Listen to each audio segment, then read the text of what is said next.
Godzilla and Kong has continued to stomp its way across the worldwide box office in the last couple weeks since its debut. So for this review, I'm giving you guys all the spoilers, no holds barred, everything, all my thoughts. So, spoilers ahead.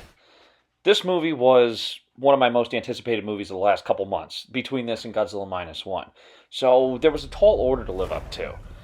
So I'll start off with what I liked about this movie the most. For one, the pacing. I love the fights in this movie, and it doesn't let up. Is it the best? No.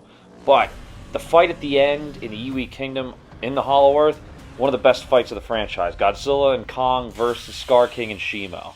And this is the movie where we've seen Godzilla at arguably his most powerful. He has to evolve in order to fight Scar King and Shimo. And comes out looking a lot like Godzilla 2000. I really love how the more powerful Godzilla gets, the more pissed off he gets, the less he doesn't care. I mean, he blasts Kong for the first time that they see each other since the last movie, and he doesn't even think twice. Then when he goes on the rampage at the French nuclear power station, again, just Godzilla does not stop. He doesn't care. He's on a warpath this time. Kong becomes a little more human and gains some newfound resourcefulness in this film. And I'm sure many would agree, one of the funniest scenes out of the entire movie is when Kong starts using Zuko as a weapon, just beating the shit out of all of these apes. But his search still continues. He's still searching the Hollow Earth for any remaining apes of his kind. And ultimately that leads him to Scar King and his slaves.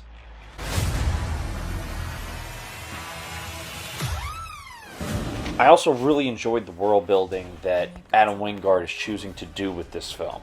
It's not huge. Like, he's not taking any huge steps. He's just slightly expanding the Hollow Earth, bringing us into the fact that the Iwis also exist below the surface of the Earth, and some new titans like Tiamat, Shimo, and Scar King, among others. You know, there's other creatures that we're introduced to, and it's a nice slight bit of building. Oh, and by the way, if you didn't know, Godzilla crosses over with James Bond. Yeah, because we're doing world traveling now. No, I really do like the fact that we went from, Gibraltar to Egypt to the Hollow Earth to Rio, which that was one of the best fights in the MonsterVerse. It doesn't beat Godzilla vs. King Ghidorah from 2019, but this was a damn good fight. And, I mean, it leaves you very satisfied at the end. But I gotta say, I love the color palette that Wingard went with. It's very vibrant, but there's also a very level side to it. I mean, hell, Godzilla diving into the water. He's high on radiation. This dude is just about to explode blue. By the way, I also really like the fact that they had the sense enough to put in that little tiny detail about the water boiling as soon as he dives in. But that's a topic for another day. The humans, still a little rough. They could be written a little bit better, but at least now we're kind of focused on a smaller group as opposed to before, where it was all these different characters being bombarded on us at several different points in the movie. Plus, we got to talk about Shimo. Yeah, that's right. Shimo was one of the most unexpected but most welcome titans to be introduced for me. I had kind of expected it to be Space Godzilla, because of the crystals. But getting Shimo and then the backstory was a welcome change, I do have to say. It was something, like I said, that I wasn't expecting, but she turned out to be basically a domesticated titan. And I think she could turn out to be a very valuable ally for Kong or Godzilla in the future. And for the main thing that got spoiled for me before the movie came out, Mothra makes her return. Yes, the queen of the monsters. She is back in the MonsterVerse. We haven't seen her since 2019, and apparently somewhere along the line before the fight in Boston, she laid her eggs. So she makes a return, and once again, she is Godzilla's leveling force.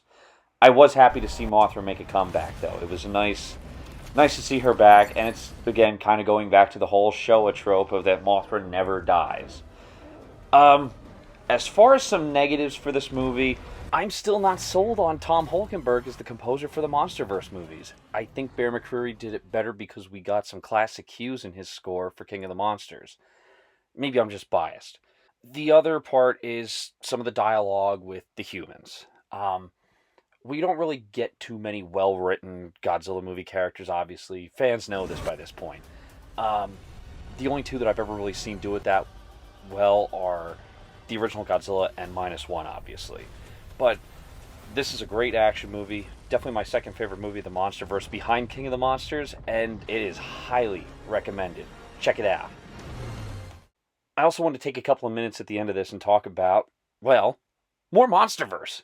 Yeah, that's right. Monarch got greenlit for its second season. No release date as of yet, and no real plot has been revealed.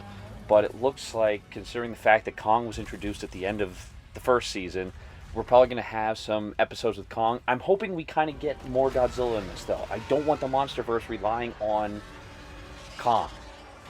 However, the monsters that they introduced in Monarch Season 1, I would like to see some of them make a return. I definitely think that they could do some great world building and flesh out some of these titans now, too. It was also announced that Apple TV is doing spin-off series. Mothra series? Maybe. My one hope for Season 2 is that Lee Shaw makes a return. I thought Kurt Russell and Wyatt both did a fantastic job, and he was, for me at least, one of the highlight characters of the first season. You know, he was one of the best human characters we've seen in the MonsterVerse, in my opinion. This would also give them the chance to explain the slower aging effect that happens in Axis Mundi, because that was something that we really didn't get explained at the end of the first season. It was kind of left on an unanswered question. But like I said, it feels like this is going to be a more Kong-centered season because of the last two installments in the film series, and I hope that they don't abandon Godzilla, because what he did in the first season, I mean, that's one of the most badass Godzillas we had seen up until Godzilla and Kong. So I think it would be a big disservice to the Big G. But, you know, we don't know yet. All I can really say is I think this is one of the best times to be a Godzilla fan, by far.